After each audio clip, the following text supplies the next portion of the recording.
Blood pythons are a pretty popular snake to keep as a pet, but they don't have the best reputation. So let's learn a little bit about them.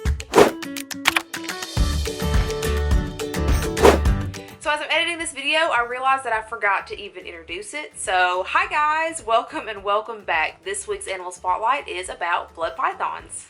Blood pythons are a part of a very small group of pythons called short-tailed pythons. These are a heavy-bodied snake from southwestern Thailand, western Malaysia, and that general region of Asia. And in this region, they're going to inhabit lower forested hills and wetter areas like swamps, marshes, tropical forests, anything like that.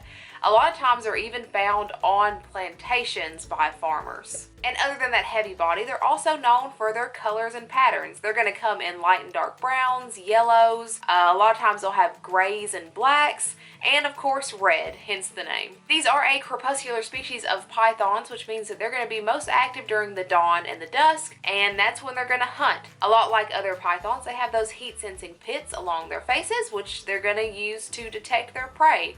They're going to hunt things like rodents and sometimes birds, and those pits allow them to see that heat and that movement when it's not the brightest outside. And these guys are not venomous, so when they do get a hold of that prey, they're going to strike and constrict as opposed to poisoning it. And another thing that these guys are going to do, which is also indicative of other python species, is when the female lays her eggs, she's going to coil around on top of them, and if the ambient temperature drops below about 90 degrees wherever she's at, she's going to actually shiver her body to produce heat to keep those eggs warm to incubate them. Now the shivering that she does is going to use a lot of her energy, so by the time those eggs hatch, she's going to actually have lost about half of her body weight. And out in the wild, one of the blood python's biggest predators is actually going to be humans. I talked about this in my Animal Spotlight about the iguana. And of course, somehow I completely forgot to say this, but deforestation is a huge issue that affects blood pythons. And much like with the iguana, there are areas in the blood python's natural habitat where their skins are heavily harvested to make things like boots and purses and wallets. In fact, up until about the mid-1990s, most of the blood pythons that were exported from Sumatra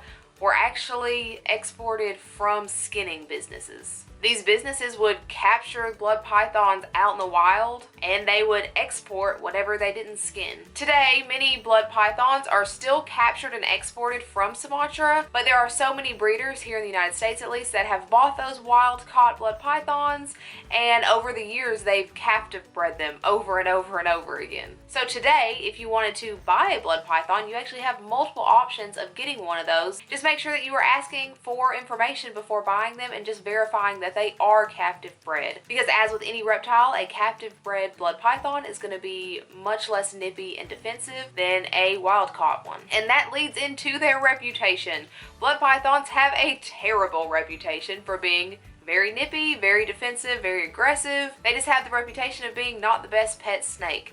And that is because so many of them were imported as adults, so they were already very defensive and nippy. But now that there are so many that are captive bred, they're actually calming down a lot. It is super common now to be able to get a blood python and it be the friendliest, nicest snake that you have. So let's talk about keeping them in captivity. As I always say, I am not an expert on this by any means. I do not have a blood python. I just did a whole bunch of research on them and pulled together kind of a quick care sheet.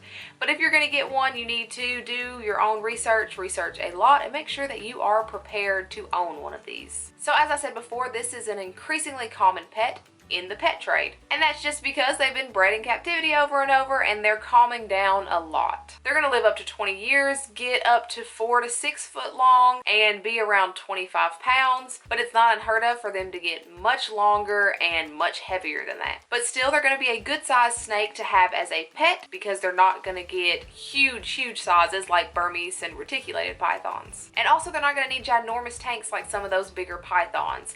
A secure, well-ventilated 55-gallon tank would be good for an adult. You can do glass aquariums, just making sure that those screen lids are locked down. You can do the PVC cages, the vision cages, or anything like that really. As far as substrate, from what I was reading, a lot of people recommend just keeping them on newspaper, but if you're not into keeping your animals on things like that, it looks like you can also do cypress mulch, aspen bedding, anything like that. As far as temperatures, these guys like the low 80s, but they're gonna need a hot spot at about the high 80s. So unlike some other reptile species, they definitely don't need anything crazy for temperatures. Humidity is going to want to stay between 60 and 70% just to make sure that they're going to shed okay.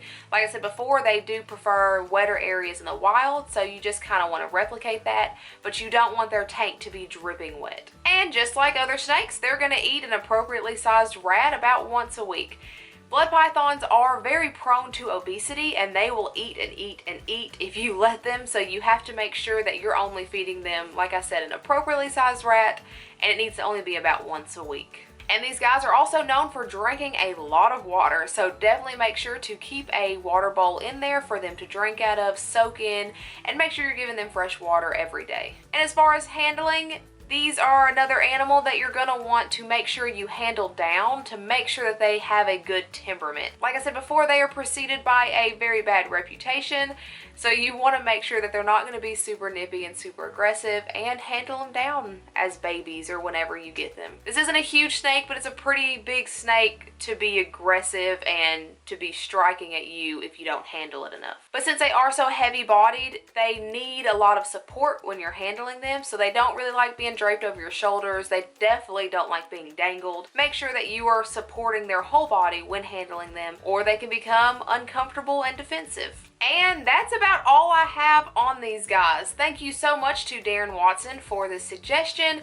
If you guys have any animals that you want to see on Animal Spotlight, then you can leave that down in the comments below. I do have a short list, but I'm getting around to them, I promise. But anyways, if you want to see pictures and videos of my animals throughout the week, you can head on over to Instagram and follow me there at Elle.622, where you can do just that. I'm running a little bit behind on these, so I have a bit of a list this week, but I wanted to give huge shout outs to Texgex, Maddie Jones, Chantel's Creatures, and Clark Frankdom for following me on Instagram and going through and liking a whole bunch of my stuff. Thank you guys so much. You are the bee's knees. And if you like this video, feel free to like this video, and don't forget to hit that subscribe button below. I put out new videos every single Sunday, and as always, thank you so much for watching, and I hope you have a fantastic day. Bye.